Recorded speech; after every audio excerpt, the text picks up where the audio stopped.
Hello, welcome back to Once the Force, a Star Wars podcast. I'm Phil, of course. I'm joined as usual by Dave. George will be with us at some point, but we don't know when. But he'll be here at some point. Even Dave, how are you doing? I'm really well, mate. Thank you very much. Just, as always, looking forward to my fortnightly. Indeed, good. Well, it's good to have you back. Unfortunately, as you know, Hold on 2 seconds. Sorry, Phil. This is really bad. Actually, sorry, that was my fault. I had YouTube playing in the background.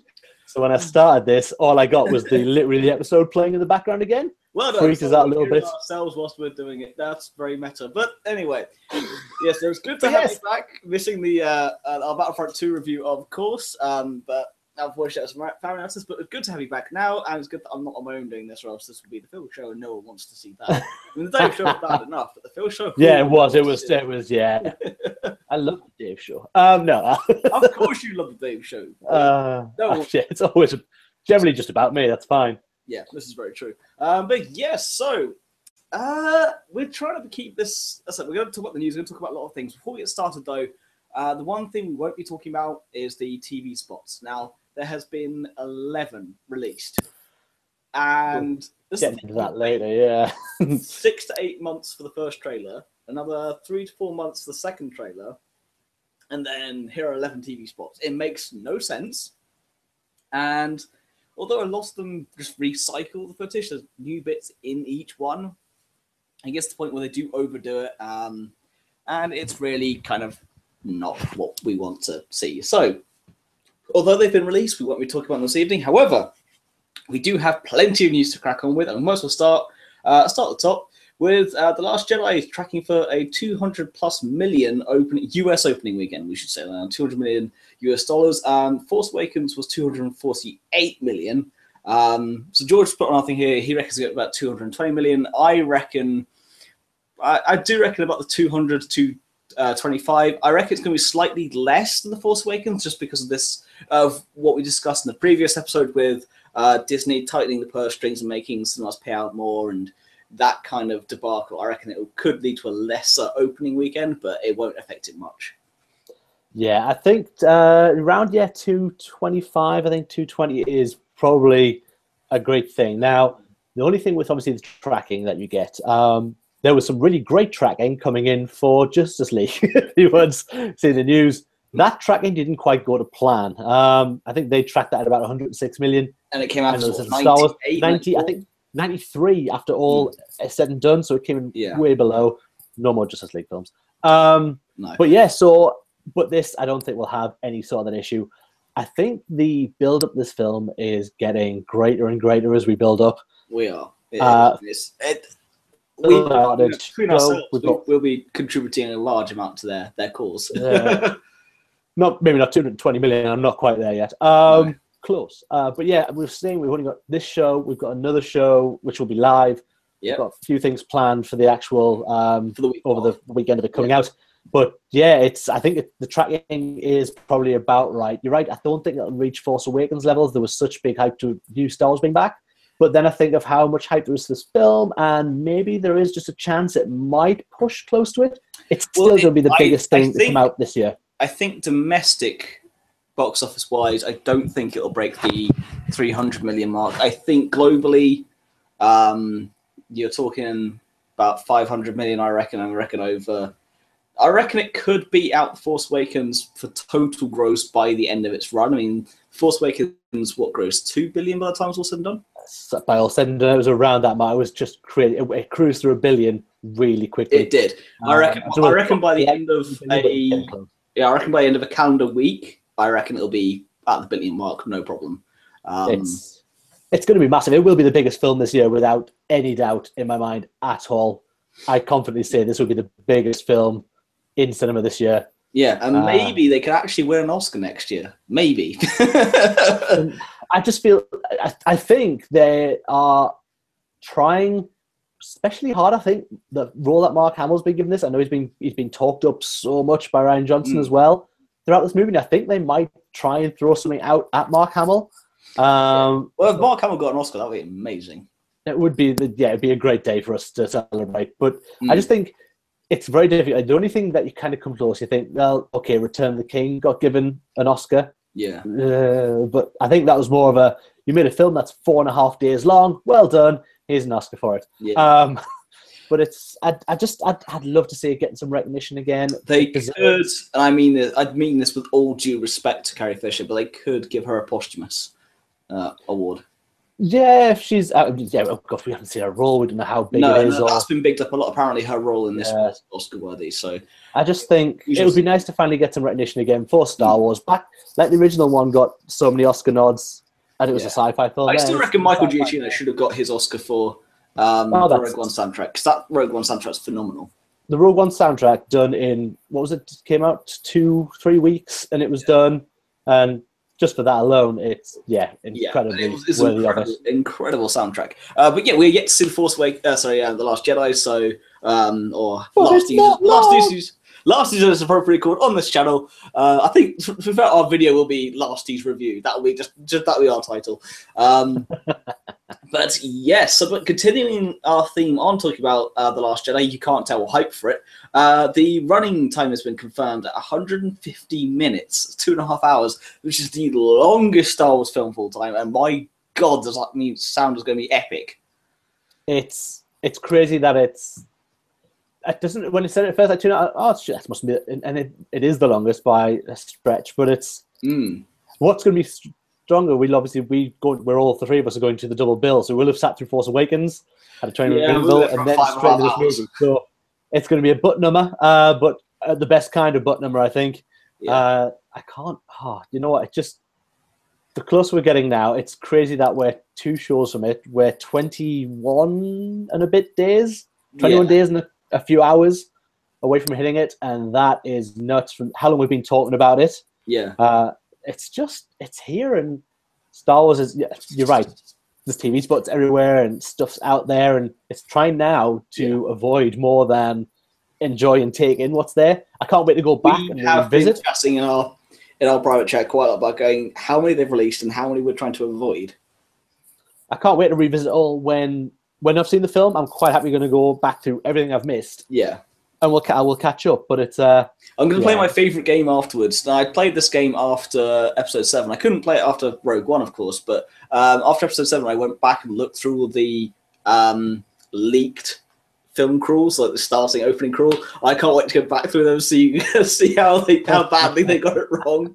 Because that's one of my favourite games. So I played it with The Force Awakens, and I loved it. Because you laugh your arse off afterwards, because you just see these leaked crawls come up, and then it's compared to what we actually got, it's just so out of whack. It's brilliant. To be fair, some of them do provide some pretty good rooms where I go, I wonder how this would have turned out, or how this could have been if they'd done it that way. But some of them are just, It was Luke's floaty hand was the big one for Force Awakens, I was going to say, and apparently it was in talks for a little while where that it could have been it. That was the original opening, which I'm so glad they got rid of. It's just fingers coming out in 3D, just like that would no.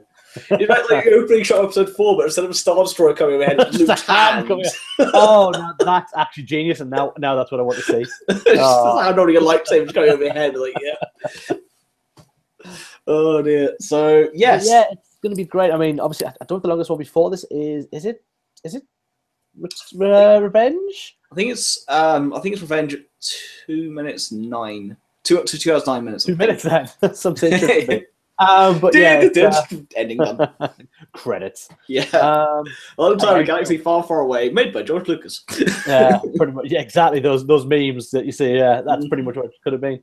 But yeah, so it's gonna be great. I mean, I'm glad it's the longest film, because I just think there's so much good coming out about this that we're gonna be really in for a treat. I don't think this is gonna be a film that will go, we still haven't finished yet. Oh, it's dragging now. No, I don't think that's going to be. It's going to be, something that's going to be. It's going to be indescribable, because it's going to be one of those epic films, and I mean, hopefully by the end of it, though, it won't be a cliffhanger again like they had with 7. Because by the time you finish 7, you're like, oh no, this is the ending. No, doesn't it? No, you can't end it here. And then of course they cut the things just there, and it's just like, no, we need more. So I'm trying to find out how long the other running times were. While Phil does that, I'll just fill in with some music too. Na, na, na, na, na, na, na, na, na, na. I don't know if that's copyright. I'll stop. It's fine. It's a really great thing that he's been let loose on this movie and said, right, this is what you want to put in it. This is how long it's going to be. This is my script. This is my direction. Mm-hmm. Everything is just coming. Oh, I am beyond excited. And I don't know if I could try to just come across how excited we are for this movie, but it's insane that it's no, The Force Awakens was actually Revenge of the Sith was Attack of the Clone Wars was actually the second longest one at 142 minutes. Felt like it. Yeah, it did. Now you see it. Of course, it was that. Attack of the Clones 142, where it's 8 minutes longer, 150, which is it's insane. Don't get me wrong, it is a mind blowing number. I mean, we're used to seeing that these days from superhero films, I guess, and a lot of them do start to feel dragged out. I mean, as a Spider-Man fan, Homecoming for me felt like it was drawn out forever because I really didn't like it. As a Spider-Man fan, I think there's far too much Stark tech in it. That's as a Spider-Man fan. Anyway, that's a different. Yeah, it's a different conversation today. However, Attack of the Clones, that felt like 150 odd minutes. It was 142 minutes. Rogue One's only 133. It does feel very like you think it drags for a little bit that beginning of that film, but then once you're into the final beats, once it's Scarif, it's just after that, and you're done. So yeah, I would expect that to be quite a short one. But yeah, so that's really to look forward to. 150 minutes of Last Jedi goodness. What we have been doing, as Phil said, I've been avoiding a lot of these TV spots. Yeah. But one came out that we were actually able to watch part of. Yeah, there was one TV spot, one spot that came out today, which I shared with the guys, because I said before, which there's no spoilers in it, but my God, was it stunning. And that was the 40-second little feature on the Crystal Foxes from The Last Jedi. Now, Neil Scanlon is, if you don't really know who he is, he's someone who's been around in the business for a very long time. He's a very long list of credits, and he is a great prop department specialist. He's for creature effects, has created so many down the years. His department for Star Wars has just knocked it out of the park consistently. If you look at creatures like Bistan or Pow from Rogue One, or if you look at some of the things from Episode 7, but with this Crystal Fox is just stunning. That animatronic / puppet they created, it's incredible. I didn't think it was. I thought it was a still model that they created, but when you see it move and you see the puppetry behind it, the animatronics, it's incredible. I think that there is, we watched like the first 40 seconds, which is the featurette about the Crystal Fox, then there's a teaser after that, so we haven't watched that. But yeah, the fact this is not, and it's what they scanned this actual animatronic model to base the CG. So anything they wanted to do after that, they had this replication of it. Yeah, but they made this beautiful model. It's just the way it's been put together, with the crystal look on it, and the face when you first see it off, it's got this big robot face, and they put the wolf face, the fox, not a wolf. We'll talk about those later. They put the fox. Our brains are already going forward. No, we don't want to talk about this, but we have to talk about this. So the fox face on, and it disappears from being this animatronic model. It's superb. If you get a chance to watch it, I would recommend very highly going out. We'll try and get a link up on the Facebook page. Yeah. If it's already there, we'll put that up for everyone to watch it. But you definitely should. You really should. It's incredible. I mean, it's got a great trailer. And we love what they've done with The Force Awakens and Rogue One. I mean, if you play Battlefront 2, you see the little scavenger bird on Jakku, and that's brilliant. Also, you do see the Ewoks. I saw running away from me the other day. It was hilarious. I wandered around Endor. I did not see an Ewok. I still haven't played on Ryloth. That's the other thing. The guys are talking about there's Ryloth, and I haven't come across Ryloth yet. So, I mean, that's the thing, though. Do go and watch our review of Battlefront 2. It's full of spoilers. If you haven't played the game, watch the first 10 minutes. We do actually have a spoiler-free section in it. I do warn you when spoilers are coming up, but please go and watch that video. It is a fun video, and we have Robin back on as a guest who joined us for the celebration video with Rebels. And yes, we'll get onto Rebels later, but for now, yes, so that feature is cracking. We've had 2 more Last Jedi posters by Paul Schiffer, and those are stunning. We've actually put one of those on the Facebook page, and it's like the posters you see behind Dave, the A New Hope, Empire, Jedi, the original painted style ones. It's incredible. It reminds me quite a bit of the Revenge of the Sith one.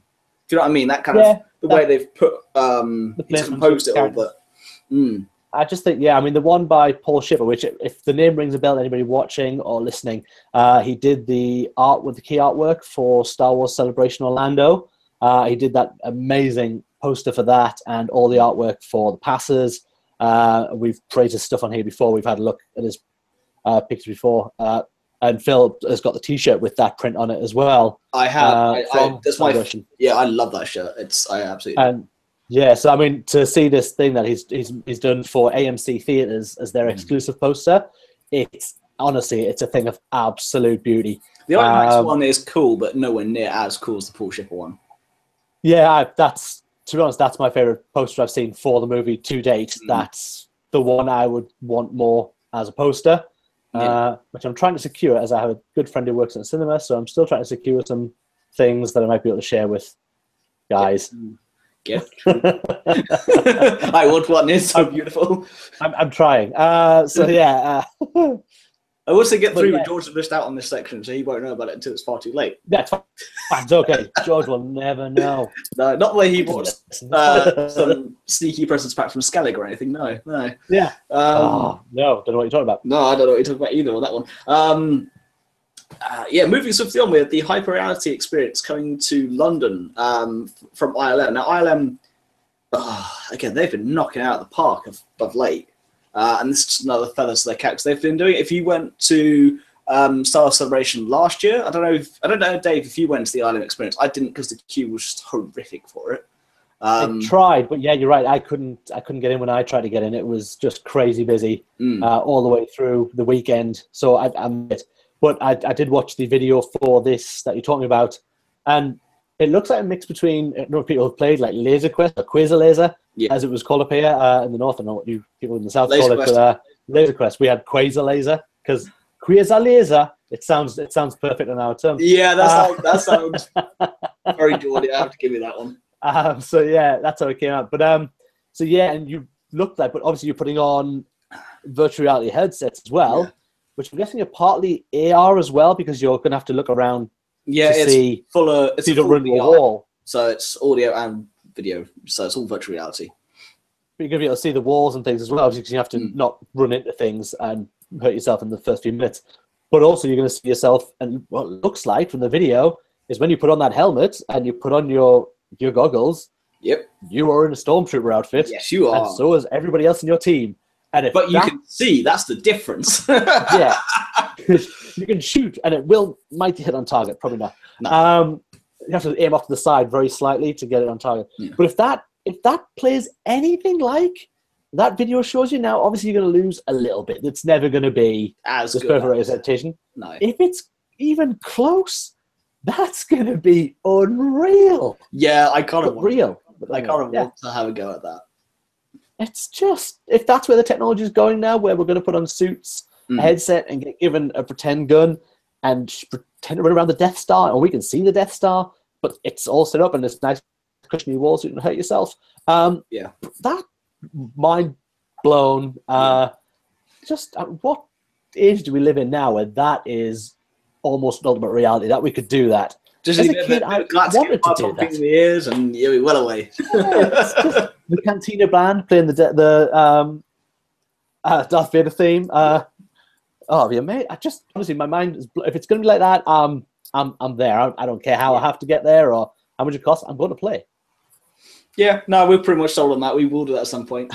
Moving on from things that we probably won't be able to do to things we definitely won't be seeing, and that is that Rian Johnson's confirmed that Lando won't be in Episode 8. I'm completely okay with this. I have no issue. I think that I'm looking forward to seeing him in the character in Han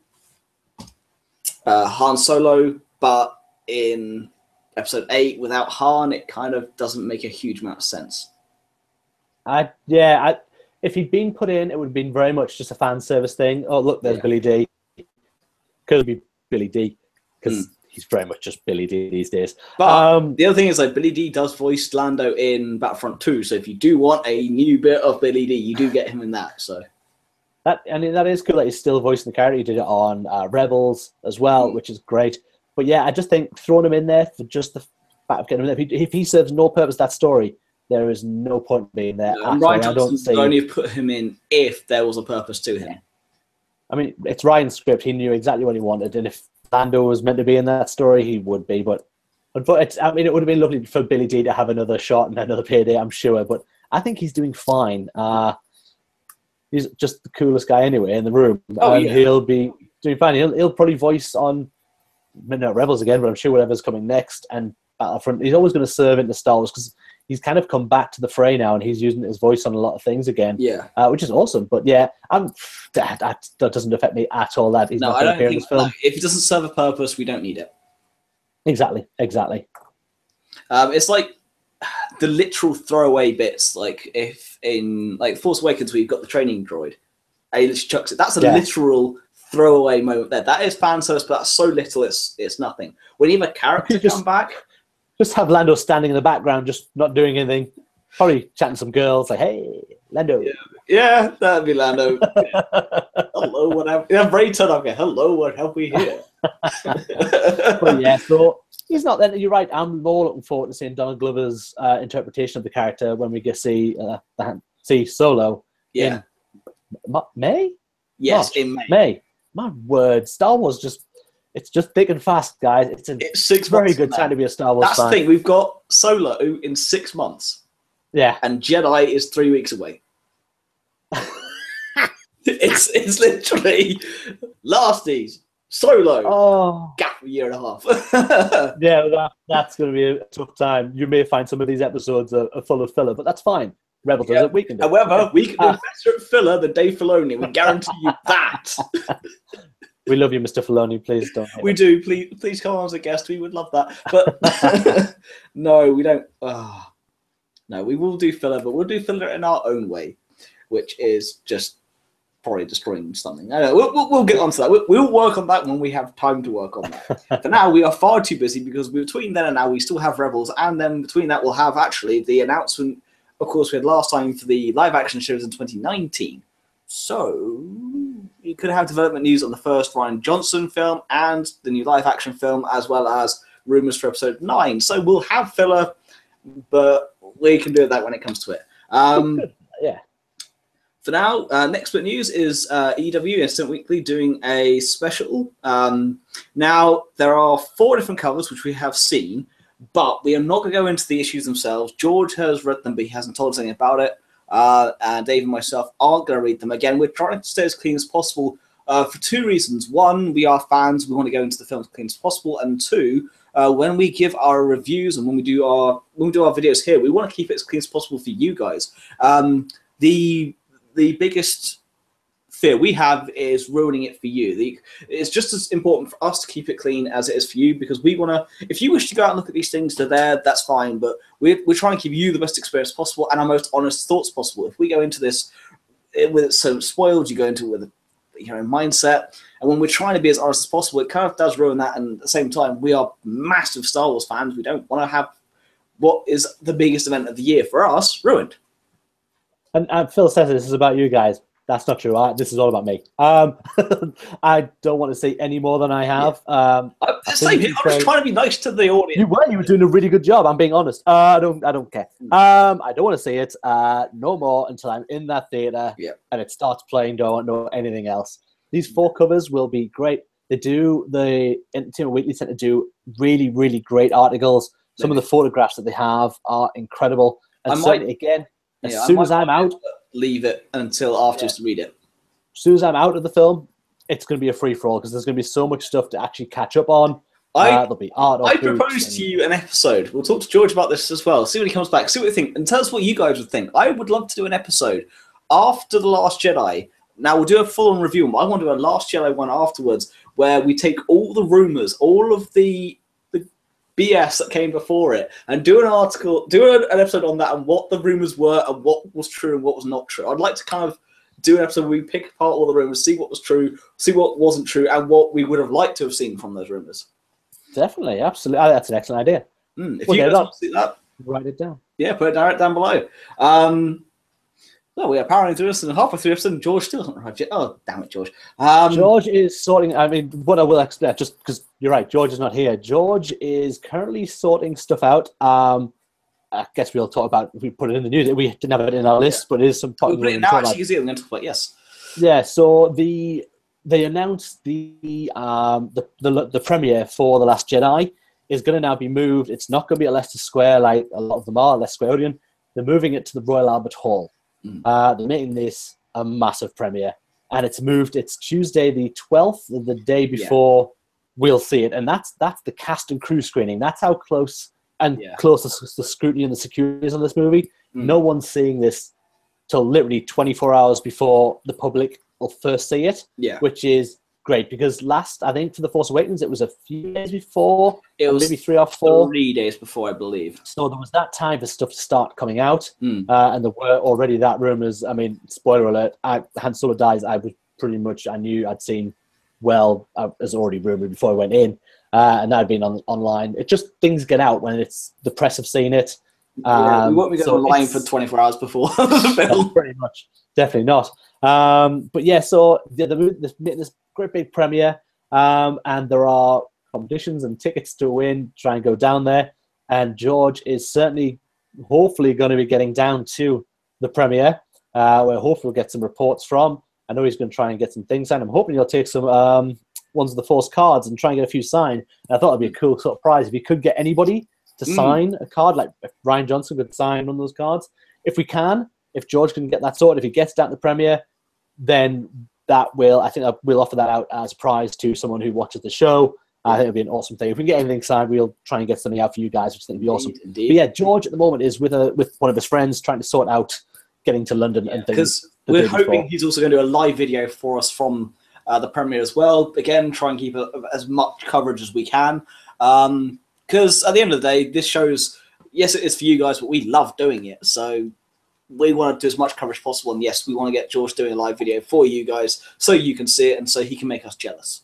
Over this next few weeks, we're probably going to we've got out this live show, we've got 1 and 2 weeks, which will be the week before. Yeah, the week before it comes out. And then what we'll probably try and do is... Because the night of, we'll actually, by this time next week, all 3 of us will be sat in a cinema finishing up The Force Awakens, waiting for Last Jedi. There'll be half an hour from 9 o'clock. So yeah, so half an hour start The Force Awakens. But I think what we'll try and do, I know I've been discussing this with the boys, trying to maybe get on at some point in that night, even just for a 5 minutes, we're waiting to go in, just to build some excitement, see how it's going. Yeah. And then certainly we will be putting out a show that will go out while we're out with maybe some predictions, things like that. And as Phil said, we will have our big review probably the day after, because George is going to London for the premiere.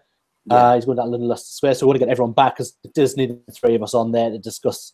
And it'll be the night after. It definitely will. If one of us can't make it, then so be it. Dave's show, right? No. Phil's show. Phil's show as well. Be good. But yeah, so we're going to try and get us quite a bit of content out over this, because it's massive. It's going to be massive, and I think the more content we put out for you guys to enjoy, and then as time goes by, we'll just be able to talk about every instance, every frame of this film, because when we talk about it with our review, we'll only seen it once, probably, maybe twice, so we get a chance. But yeah, so we're really looking forward to the week of that coming out and get a lot of you. But that's where George is. He's not just disappeared off. He's sorting stuff out to try and get more Star Wars. And bring more content to you guys. Yeah, and I've got at least three bookings already confirmed. So I've got about that over the space of a week. So yeah, it's gonna be a good time. I'm far too excited. Oh, there's far too excited. We're pumped. We can't wait. But continuing the theme of The Last Jedi, you can't tell this film's only a few weeks away from release. Prince Harry and Prince William have been confirmed to have cameos in it, which makes complete sense considering that, nearly a year and a half ago now, it was January, February time, they visited the set. We had the fact we actually met by that point. Have we not? No, we must have. No. That wasn't before Celebration. They wrapped shooting before Celebration. No. Yeah. Force Awakens hadn't hit. Had it? Yes. Force Awakens had hit. Of course it had. Rogue One. Yeah, we were waiting for Rogue One. So yeah, they were. shooting less. Okay, so yeah, if it's it was a while ago. It was beginning of last year, around about March, April, March time. So yeah, we saw photos of them visiting the set, as the Royals tend to do, with the A-wings as well, which was how we knew that the A-wings was going to be in episode 8. Yeah, and then it was announced that yes, they are going to be stormtroopers. Now, whether they will speak, I doubt it. I mean, we saw Daniel Craig as a stormtrooper, and he got to speak in his role. And for me, that totally takes me out of the scene because it's James Bond in a stormtrooper outfit, and I can hear that. There's no getting away from that James Bond's voice. I didn't notice it at first, but as soon as I noticed it, you can't unsee it. You just want him to wear a bow tie, and that'll be just hilarious. But yes, I'm hoping that that's great. If they're troopers, they'll be fully covered. Great, walking through a hall. Yeah, and later on, to be able that's them is a fun little thing to have in your knowledge. A little bit of trivia. Hope they get shot because that would be hilarious. I don't mean that in a bad way against the monarchy. I don't want MI5 to come through my door and take me away from this. It's more, I just think that would be hilarious to see. Yes. Moving swiftly on. So the MI5 don't come find me. Galaxy's Edge planet has finally been revealed, and its name is Batu. Battu. We've had that confirmed now. It was leaked a little while ago, but also there's a couple other names leaked along with it, so we didn't know what to make of it. But now it's been confirmed. We confirm it's you. In fact, Mark Hamill showed up. In fact, this is even in our news as well. Mark Hamill showing up to Star Tours to talk about it, and do a little bit of Last Jedi press as well. So that's not even our news. Damn it, George. So yes, I'm very much looking forward to that. I do reckon that's where they're going to hold the next Star Wars Celebration. Oh, without any shadow of a doubt, that's where it's going to be. I'm not even thinking about it'll be anywhere else. That's just where it's going to be. They wouldn't open a brand new. We've got Star Wars Land. Let's hold celebration somewhere else. Yeah, there's no chance. It'll not get outside the US now for a couple of years. Because they've got this place that'll be set. They'll have celebration halls. I've got no doubt. Yeah, sitting around. And even if they close the park off for a weekend for people at celebration. Who knows how they're going to do it? But you're absolutely right. That's where it's going to be. Yeah, which we will somehow get to. By hook or by crook or by divorce, I will get there. Yeah, probably the last one for you, mate. Yeah, probably. I'll get there somehow. We'll all make it. George will pay off his debt somehow, and I will somehow get there. I don't know. We'll make our way there. Hike on EasyJet. We will get other plane are available. But yeah, we will hopefully be whenever they announce the next celebration. Hopefully, we'll be there, the three of us, and we'll have some laughs and do some shows from there, because that's the ultimate dream, whether we're invited to or not. We will go into the canteen and sit there with some blue milk and do a live show and get random people to come on the show and talk to us. We will do something brilliant like that. Yeah, we'll just set up a camera. People are bound to take notice. It'll be good. So that's it. Batu, and we can't know anything else apart from that model. Though that model is fantastic. The one they revealed at D23 earlier in the year. It's very detailed, and the Falcon's going to be there, one you can walk on, and I don't even know if I could without crying. Shed. Oh God, I will be just this weepy mess on the floor. It's indoors. Why are you wearing sunglasses? I'm fine. I'm cutting potatoes. That is fine. Yes, so that's Batu. And then last piece of news is the limited edition Last Jedi Coke bottles available at Cineworld only. Made of aluminum, George. It's aluminium. You probably said aluminum. What? Well done, just Americaning it up for a few people. Yeah. Any Americans? Aluminum. Yeah, for any of our American audience, aluminum is pronounced aluminium. You're welcome. What do you mean we've been taken off the air in the US? I don't know. Yes. But they have released some at Cineworld. They probably will be available in America somewhere if the Americans are still watching. And they will be on eBay within minutes of the film finishing, so you can get a hold of them. £25. So yeah. Or just walk into a Cineworld and go grab some. Just have some snacks. Oh, nachos, always good. Oh, some. I really want some nachos now. No, but anyway, you can grab a bottle because I think there's going to be merchandise all over. I know I've got the Odeon. There'll be the popcorn tins again and the cups with the toppers. There's not going to be an area where you can't see merchandise for this. There's Evian bottles out there. I think bottles of water with Star Wars characters. It is how the cinemas make their money, especially now with Disney's markup on The Last Jedi.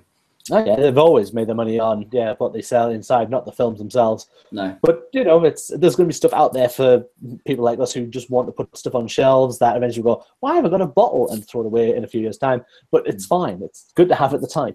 So it's, there's going to be a million pieces of food and drink merchandise over the next 3 weeks.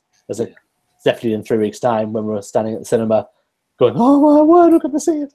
And then hopefully you'll come out going, hey, where's Amazon? And not, oh, no, Rian Johnson, there's no they way. wouldn't have given him his own trilogy if they didn't like it. I know, I was joking. I'm expecting. That's the worst thing I am. So much hype, though, the fact that they wouldn't have given him his own trilogy if they didn't like it. Yeah, I'm expecting massive things, which is only firing their directors, but they wouldn't. That's the downside. My expectations levels are massive for this movie, so I think I'm gonna have to rein them down just a little bit, because if it's not like past my head high, then I'm gonna be like, oh yeah, it was great, it was fine. It's gonna be brilliant. It's gonna be amazing. It will be. It will be unlike the last 10 minutes of what we're about to talk about next. So still no George at this point, so you won't get his rant on this, but you will get our rants. So Rebels, we had Rebel Assault, which was episode 13, the final episode of the first half of the final season of Rebels. Right. We have seen this episode, and we will be reviewing it here in full. The first 10 minutes we love, the second we don't, and we'll get into why. Dave, do you want to give us a brief breakdown of I've got sort of a brief breakdown, just a few points. So first thing that we have is we get a shot of all the Star Destroyers. We get basically all the ships that are surrounding Lothal. And then out of nowhere, they say there are ships coming out of hyperspace. And boom, there they are. First time Rebels, ladies and gentlemen, your X-Wings. Now, that's amazing. They look superb. They've been styled very much in the Rebels look. They've been shortened a little bit. The wings aren't quite as long as you would see on an action one. One thing I've always wanted to know is there's been no mention of these X-Wings. They've never been seen before when they were on Tatooine. I'd love to have known if they had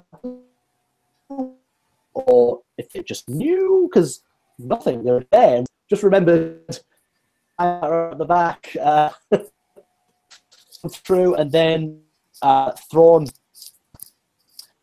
sends out a fleet because he knows they're going after the plans on the file. It was exactly fun, and he's awesome. A few minutes of Battlefront or X-Wing versus TIE Fighter, whichever is your bag, of the X-Wings flying against TIE Fighters, and that looks incredible.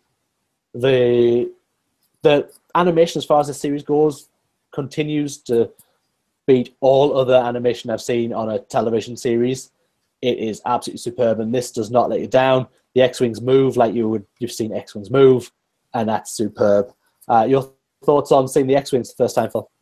I agree with you there in terms of they looked phenomenal, and they flew like you expect them to fly. Now, that sounds very obvious, but what you have to remember is when it comes to adapting something from a movie into animation, especially when it's gone from live action models to CG to animation, all the rest of it, you expect them to move a certain way, but when they don't, it kind of throws you off. But when you see them come out of high space and they do just a slight wobble, that little left to right kind of movement as they're coming in, and the way the S4s are set into attack position, and they're amazing. I have one issue with the X-Wings though. One issue is the fact that they got the sound of the engine spot on, both interior and exterior. They got the movement spot on. The place actually spot on. However, the sound of the guns, completely wrong.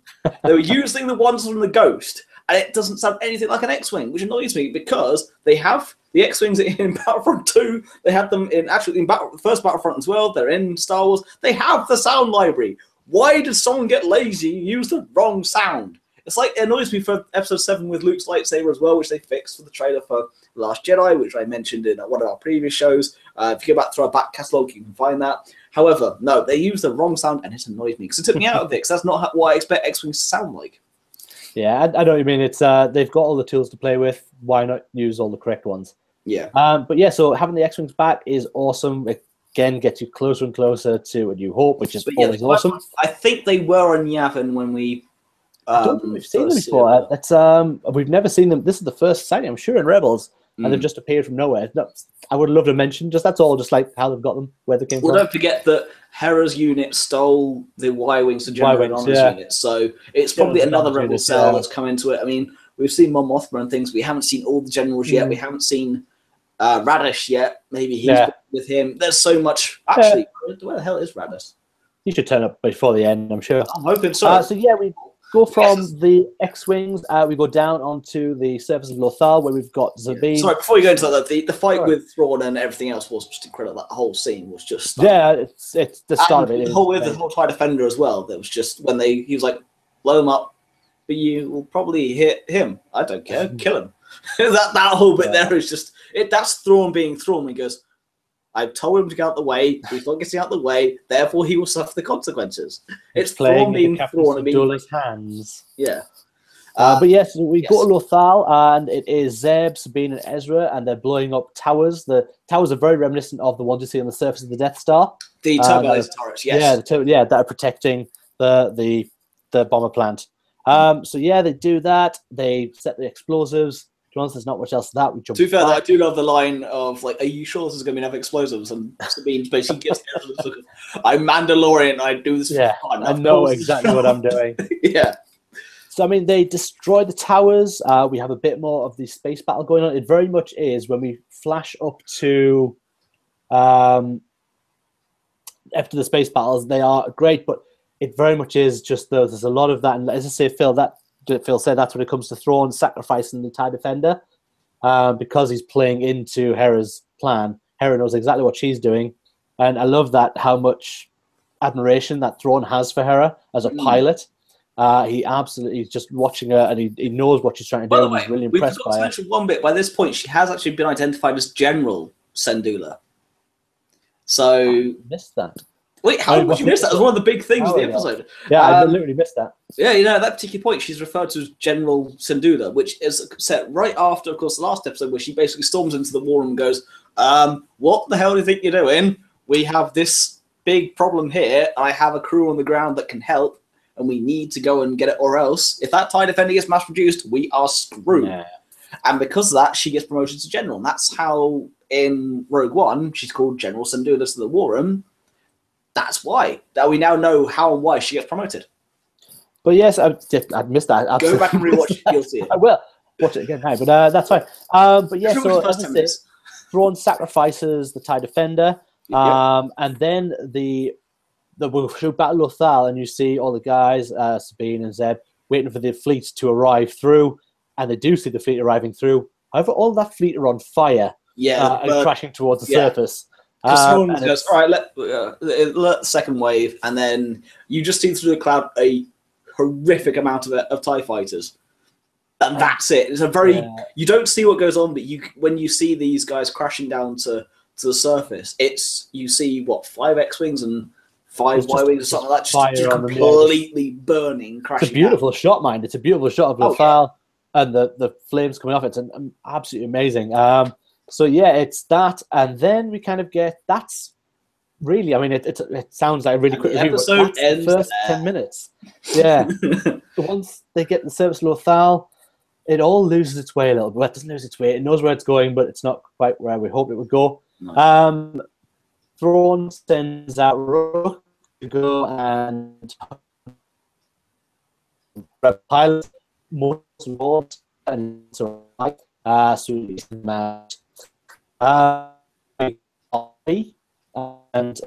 Mart as the Imperial pilot get shot as the storm was trying to out. Apologies for seeing some technical difficulties here. And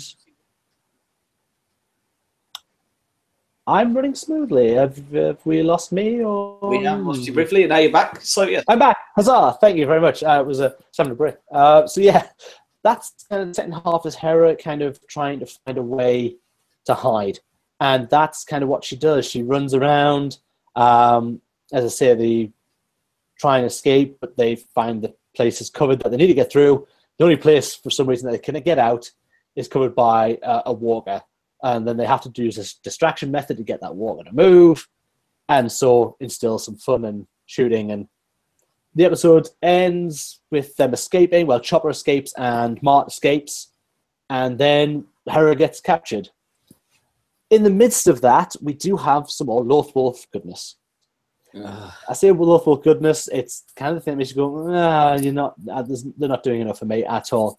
Kanan meets them about 3/4 of the way through the episode.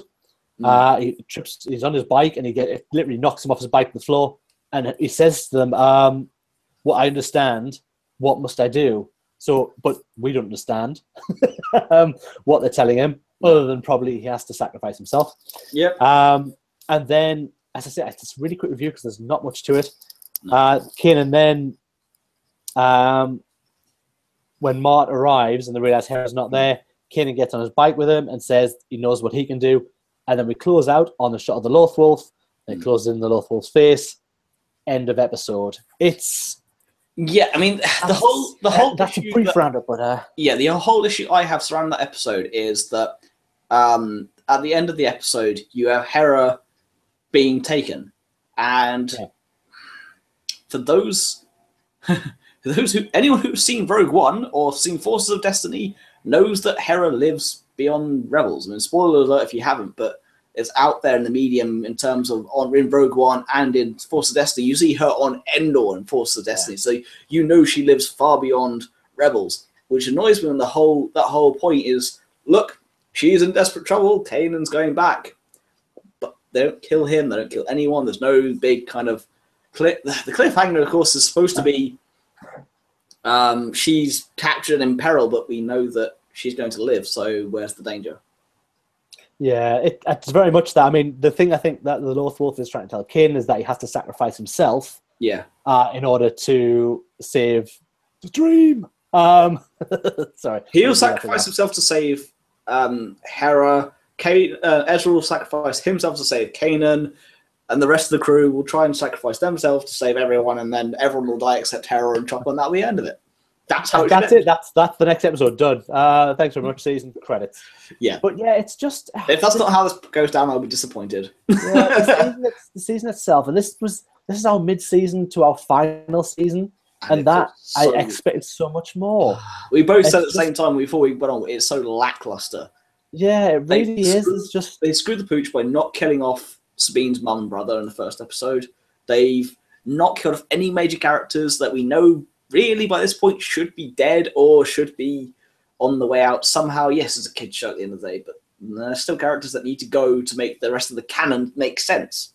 Yeah, I'm just disappointed about it. I love Rebels, don't get me wrong. I absolutely adore the show, and for its 4-season run and watching overall will probably be an amazing thing to see all the way through.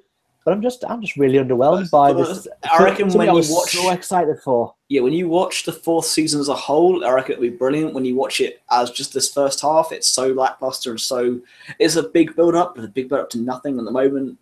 If it ended now, we would be disappointed. And if it ended now, they need to polish off Mandalore, and they need to polish off what happens with killing off Kanan and Ezra. If not, then there's 2 Jedi in the universe that shouldn't be there. And episode 4, 5, and 6 won't really make much sense because the whole thing is there's only 1 Jedi left, really, and that's Luke. Oh, wait a second, we have 2 others. I honestly don't think we'll go back to Mandalore. I think they're done. I think that's it. And they finish those episodes like, right, we're done. The saber's over here. That's going on over there. But yeah, so I'm just a bit. Well, a comic would be good. Very much. I'd love to see a comic on the Mandalorian. Yeah, Wars. of what happened. Absolutely, there should be something like that. Because there's a lot of stories still to tell, but not enough for what 8 episodes that we have left to finish out the series. 9, that's got to be from when we get back. It has to be. Yeah, there's 9 excellent, episodes. Excellent. Yeah. So yeah, I mean, I know that was a really brief roundup and it didn't sound terribly coherent, but literally excellent X-wing fighting with TIE fighters. Thrawn was really cool. Who has actually disappointed me severely this series. He didn't do a lot, but it was. I loved how much he was enthralled by Hera and how good a pilot she was, and that he knew she was this great pilot. But then the rest of the stuff, I could have left that. I didn't need it. It stretched out way longer than it needed to be. And Rook seems massively underused as well. I really like the character. That's the annoying part. Yeah. Again, we need something that's going to fill his character as well, because at the minute he's just kind of like Thrawn's pet. Like, go get them, and he beat Hera the second time, but it's I'm just a bit tired of it at the moment. I need something to change in the second half of the season, and hopefully we'll have much more positive reviews and a much more positive outlook when we start back with the new series. I'm guessing it'll be spring or summer of 2018. February, I think. Cool, excellent. So just start of springtime. So it'll be really good to get that back. Again, really, I would say, in my opinion, first half of the season, a solid 6 out of 10 at a push. Yeah. The Saw Gerrera episodes were 9s for me. They were they were my standout episodes. That's the quality I wanted the entire of the run. But the rest of it's kind of fell down by the side for me. Phil, your thoughts on the first half of the season? The first half of the season, there's been some really, really good points. I mean, the first 2 episodes I love, although, as I said, I do wish they had killed off Sabine's mother and brother. But overall, I did like the arc. And I want to see more of Mandalore. It's really disappointing they haven't done more with it, because I think it's such an interesting arc that is yet to be revealed. I like what they've done with the TIE Defender, especially being someone who, I love that ship and I play X-Wing, as I said before. I love that part of it. But there is, overall, the Lothal segment, which has taken up, 5 episodes? So the majority of the season has been so disappointing. And the Loth Wolves, which I know that Filoni has always wanted, the rules in Star Wars, they felt like they have been put in there purely to satisfy him. That I don't like that. The Wolves themselves, I'm not a huge fan of. I like the fact they put in other manifestations of the Force that we could have used. Yeah, and don't get me wrong, I love the fact they've put in some more Force-sensitive creatures, because it's a living Force. I like how they're going down that road more and straying further and further away from the from episode 1. That's what I'm going to say on the M word there. But yes, the more living Force, the better. I love how they're doing something more related with more Force-sensitive creatures. I don't like the teleportation across the planet. I spoke on that in our previous episode, because to me that just doesn't make sense. But at the same time, it's Star Wars. It's still cool. And I love the canteen in the canteen, the fact that you've got them playing the Imperial March. I think that's so brilliant and so much. I think it's absolutely fantastic. And then, of course, the last 2 episodes are disappointing. It's one of those things I said, I feel the first half has been so lackluster. There's been some really high points, but they've also bottled it and they've annoyed me. Also, don't forget that I think the best part of the entire first series was 2 Tubes and Saw Gerrera. Definitely. Saw Gerrera part was my favourite, just purely because you actually see, and I agree with him, what the Rebelites should be doing, what they end up eventually doing in Rogue One, and then of course episode 4, 5, and 6, when they go, right, it's got to this point, there is, especially when there's no Senate left, as we see in episode 4, there is no more political movement they can do, so they have to do a military version. But yeah, overall, good, solid 6.5, 7 out of 10, but nothing more than that. Yes, so that's Rebels recap. We move on to Star Wars. Sorry to depress everybody, but yeah. It's one of those things we look at it, we just go, it's really cool, we love Rebels, but... And then we just take a dive because they just haven't done what they should have done. We move on to Star Wars, where George has put nothing. However, there are 2 bits of news. First of all, we have the Thrawn comic, so the Thrawn adaptation of the book, which I thoroughly enjoyed. Locks. Oh yeah, he looks like me but blue. It's hilarious. Yeah, I look that badass. Apparently, no. So you got Thrawn coming back with his own comic, which it's an adaptation of the book, but it's got scenes in it that you don't see in the book. So looking forward to reading that. Everything okay there? Sorry, I have thunder rolling above my head. Luckily, you can't hear it on the microphone. It's fine. No, it's fine. Sorry, yes, you distracted me there by... If you're listening to this on iTunes or on SoundCloud, thank you for listening to us, but there are other Star Wars podcasts available. This is clearly the best. Yes, just so Dave was looking around inquisitively there. But yes, so that's coming. There's things in the comic that aren't in the book, so I'm thoroughly enjoying the book. I will get the comics because, well, I have every single Star Wars single issue that's been released for the new canon, which so far totals well over 100, which is insane because I don't want to add up how much I've spent. No, definitely not. And on the Thrawn track, breaking news, they've released, starting the Star Show, they released the cover art for Thrawn Alliances, which is the second book, which is Thrawn and Darth Vader. And oh my God, it looks beautiful. I can't wait to read that book because it includes Darth Vader. So it's Darth Vader and Thrawn, two of my favorite Imperial characters ever combined in one. I mean, this is the thing. Dave and I went to Celebration last year, as you guys know. We watched the Rebels panel there. Now, neither of us knew much about Thrawn going into that. But over the past year, we've become massive fans of it. So to see this with Vader, yes. I want at some point I will go back and I will read the original Timothy Zahn trilogy to see what's different, what they've changed. But from what we know, they've kept the character pretty loyal to that. And I'm very much looking forward to getting that next year. And then, yes, we move on to Toy Shelf. A lot here on this one. The 2018 Lego sets have been announced. There's no spoilers, but there's more to be announced. I have been sent a spoiler list, and I haven't looked at it.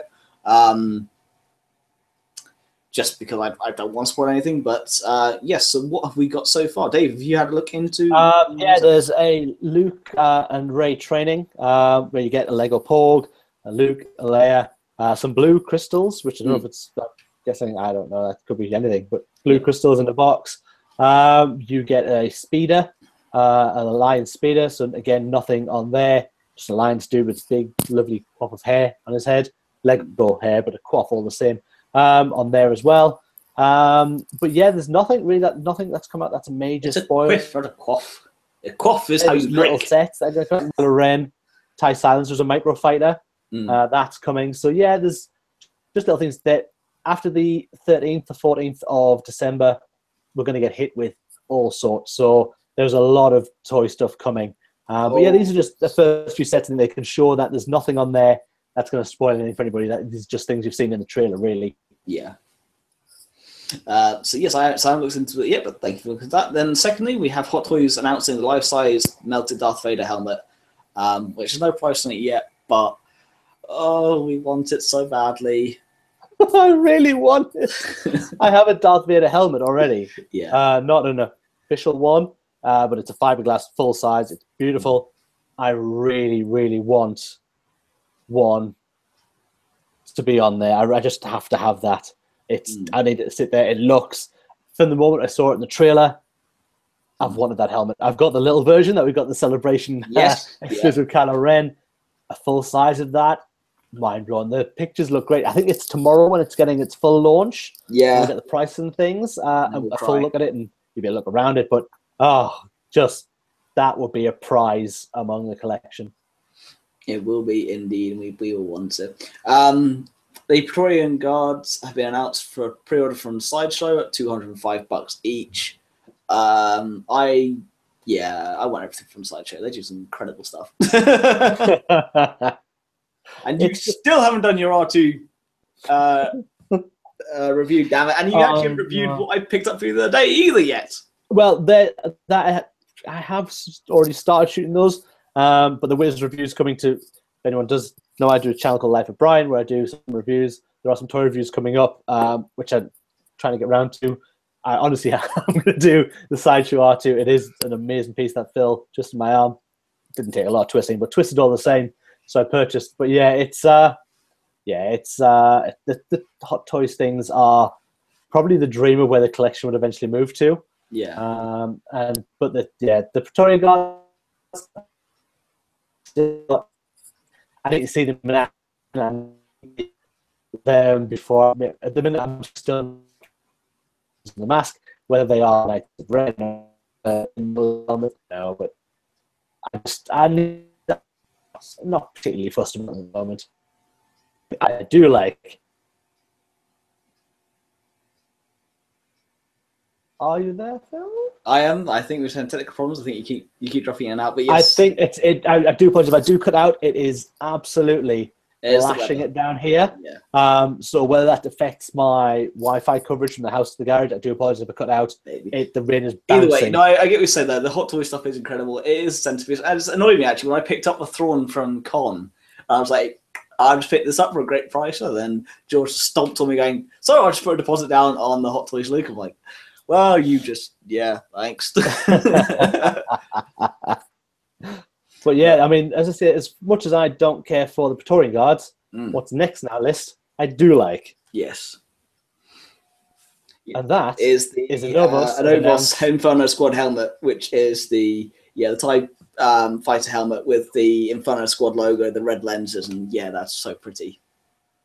I do want that. Yeah, I think it's. I mean, because obviously it doesn't have the tubes in, which is where it differs from a standard TIE fighter pilot. It is very much a TIE fighter pilot in all essence, with a bit of paint on it, but it looks awesome. Yeah, and the red lenses. To have that alongside the game, that's a nice collector piece as well. Mm-hmm. Again, Novos make amazing pieces, expensive pieces, but amazing pieces. Yeah. And these are sort of the dream categories of things to own on your toy shelf. This is true. And then going to the more realistic price, which we don't want, which is the Luke, Rey, and Kylo brickheads, because no one wants those, and we don't want those. Unfortunately we've seen the brickheads, and they look terrible, and no one wants them. Please, I don't understand the appeal at all. Really, I love Lego minifigures. They're awesome. I don't understand the appeal of these. Then I guess people would sometimes don't see the appeal in Funko Pops and things. It's obviously a taste thing, but to me, those blockheads don't. George didn't like them at first, and now he owns like most of them. So maybe he'll just turn around and bite all of these. One day I'll come around. I've got all these brickheads, and we'll mock. But no, I just think. I mean, people have different tastes and what they like, but that's not what I want from my Lego to build figures. I want minifigures and I want ships. Yeah, these aren't for me, so I certainly won't be rushing out. If you want to see them, they're out there. It's Rey and Kylo in square head versions without any features. So, no, not what we want. But anyway, so moving swiftly on, we will talk about games. So first up, before I go into my I've got a little breakdown for people. We have our Battlefront 2 review live on our channel. We did this on Sunday evening. Unfortunately, Dave couldn't join us, but it was myself, George, and Robin breaking down every little aspect of the game. All the career mode, arcade mode, multiplayer, the controversy over the microtransactions, the negativity the game has received, which is completely unjustified. I'm still seeing negativity everywhere. I'm seeing people saying, is it a flop? It's not a flop. It's bloody brilliant. So yes, complete review on our channel live now. We'll put a link in the description below, but go on there. You'll find it.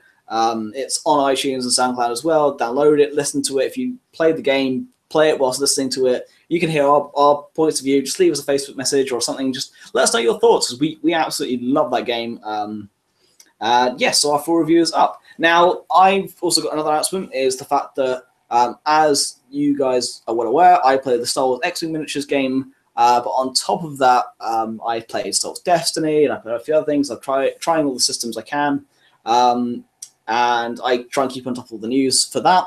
The next wave of ships for X-Wing, which is the Resistance Bomber, the TIE Silencer, the Phantom 2, the Alpha Class Imperial gunship, and I can't pronounce the name, but it begins with the K for the other small ship for the Scum Villainy. They all drop reportedly on December 7th. So be aware, those are coming to a toy shop near you soon, or a gaming shop near you. So if you're big into the hobby, get those. You've also got the new sets for Star Wars Destiny coming out. You've got two new starter sets to go with the 2-player starter set that came out not long ago. So you've got the new decks plus that. And the fourth and final, I can't remember the title of it because I've been looking up too many other things, box for Destiny is out. Star Wars Legion is up for pre-order now, including the first expansions. Star Wars Legion, for those of you who haven't read into it, and I haven't put the link up yet, but I will do, is if you've ever played the Warhammer 40,000 miniatures game, it's essentially that, but Star Wars with influences from X-Wing. I will do a review of that when it's out, so when I know more. But importantly, for next year, we've had the major tournaments announced. So for X-Wing only, you have the Yavin System Open, which is the 24th, 25th of March in Birmingham.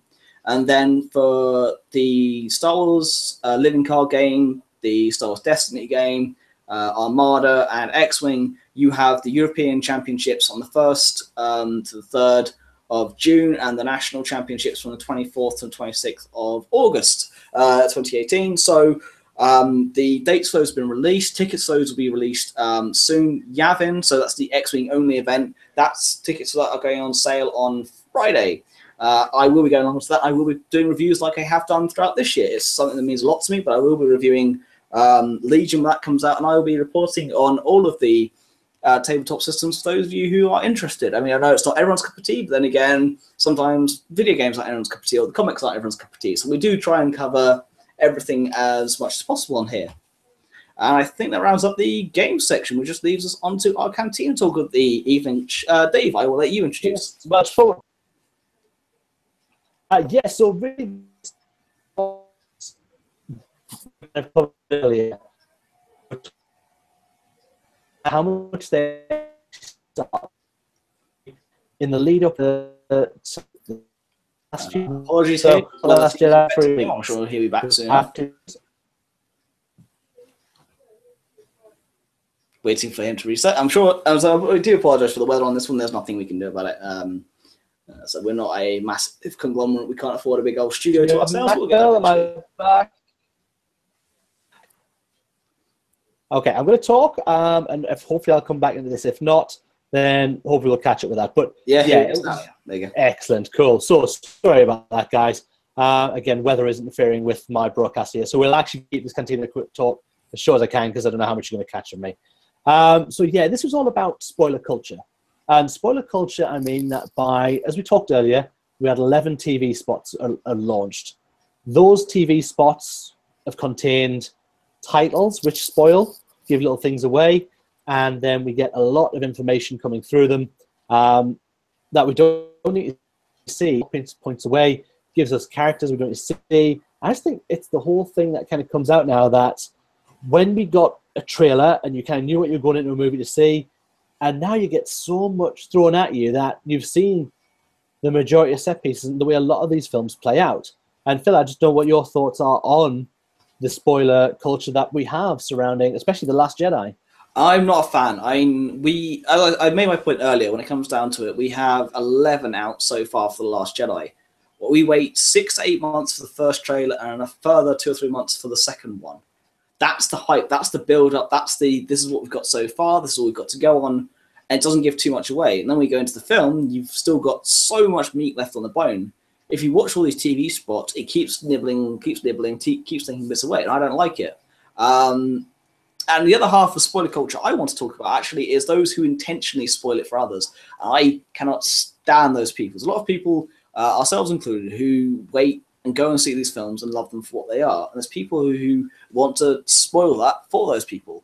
And I can't stand that. Again, it's one of those things that we always put a warning up, and we don't want to spoil it for ourselves, let alone you. So we always try and leave that alone. But yes, no, agreed. I don't like how many they've released. 11? That's far too much. Far too much. I've seen one TV spot as well as 2 trailers. That's it. That's all I've seen.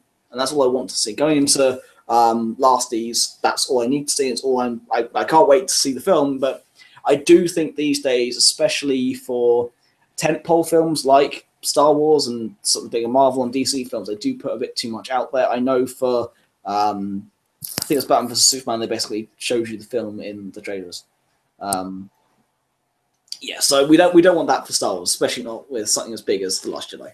Yeah, and I mean, certainly coming from ourselves, we won't be revealing anything until after we've seen it, and we will put massive spoiler warnings in anything we do tell you after that, because we know a lot of people aren't going to get to see this first weekend, first night, like we will. I mean, yes, we probably will spoil it in our review the day after, but we will let you know fully that it's coming. I had a bad experience with that when I went to see The Force Awakens a couple of years ago.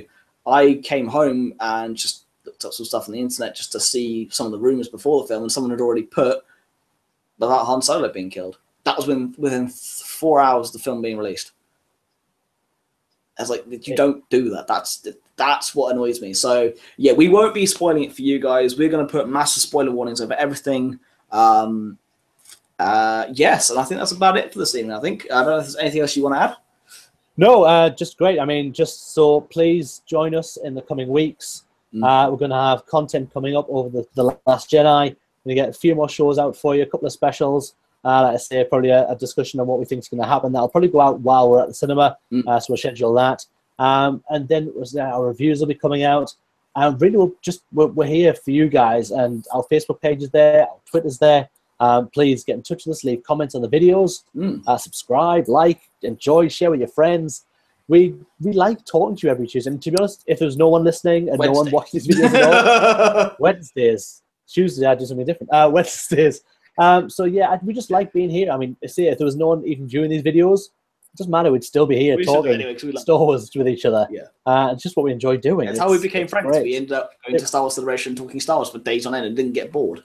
It really is, and we're still doing it. Or like over a year later, we're still here sitting talking Star Wars. 22 main episodes, a stupid amount of specials, and we're still here. About 30 episodes total so far.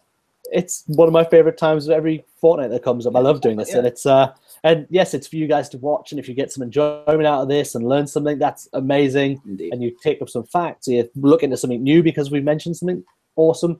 If you turn on for some witty banter and this Geordie accent and Phil from down south. Yes, we say things properly.